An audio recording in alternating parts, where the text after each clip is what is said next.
Stop. Just for a second, look at those tiny hands holding a book. You think you're giving them a head start, don't you? You think those flashcards at 18 months are the golden ticket to Harvard. But what if I told you that by forcing those letters into their brain before they're ready, you aren't building a genius? You're actually extinguishing the very fire that makes them want to learn in the first place? You're trading their lifelong curiosity for a temporary trick. And once that light goes out, it is almost impossible to reignite. In the US and UK, the pre-K arms race is real. We see toddlers who can recite the alphabet but can't catch a ball. We see 4-year-olds who can recognize APPLE on a screen but have no idea what a real apple feels like, smells like, or how it grows. We are obsessed with performance, but we've forgotten about development. The human brain is like a garden. You cannot force a flower to bloom by pulling at its petals. If you do, you break it. Research from developmental psychologists in Canada and Australia is screaming the same warning. Early academic pressure is linked to higher anxiety and lower motivation by the time they hit 3rd grade. Imagine that. The child you pushed to be ahead is now the child who hates school by age 9. Is it worth it?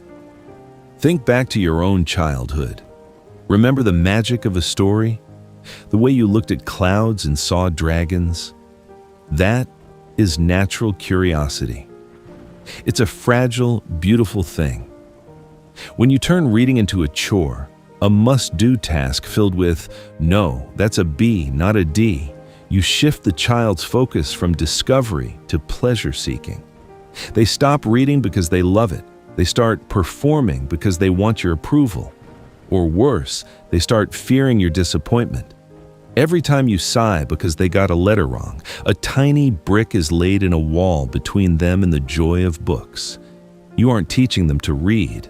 You're teaching them that your love is conditional on their performance. Neuroscience tells us that a child's brain under age 5 is wired for sensory play, not abstract symbolic recognition.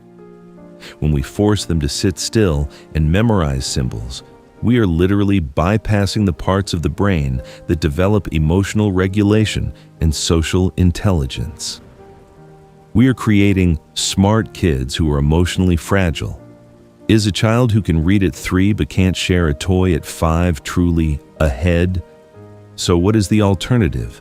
Does this mean we leave them in front of a TV and hope for the best? Absolutely not. The secret isn't in teaching reading, it's in cultivating a reader. In places like Finland, formal reading often doesn't start until age 7, yet they consistently have some of the highest literacy rates in the world. Why? Because they spend the early years building the foundation, language, vocabulary, and most importantly, the desire to know. If you want a child who breathes books, stop the flashcards, start the adventures, read to them, not at them. Let them see you lost in a book. When they see your eyes light up while reading, they don't see a chore. They see a treasure map. Talk to them, use big words, describe the texture of the autumn leaves in London or the vastness of the Australian outback. Build their oral vocabulary. A child who knows 5,000 words by ear will find reading those words a breeze later on.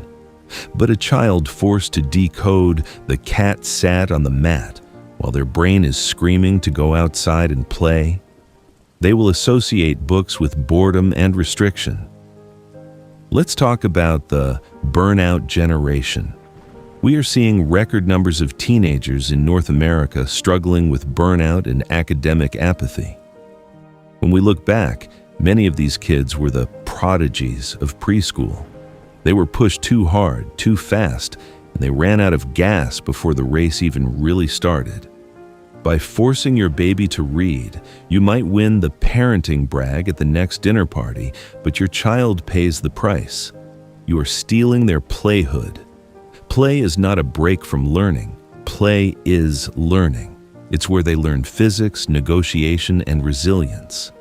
Your child is not a computer to be programmed. They are a soul to be nourished. Put down the teach your baby to read kit. Pick up your child, go outside, point at the moon. Tell them a story about a brave little rabbit. Laugh. When they are ready, truly ready, their brain will click and they will pick up a book and read because they want to know what happens next. That is the moment you've been waiting for. Not a forced performance, but a natural explosion of intellect. Protect their curiosity. It is the most valuable thing they own. Don't let your own anxiety as a parent destroy their future as a dreamer. Because a child who loves to learn will eventually learn everything. But a child who is forced to learn may never truly learn anything at all.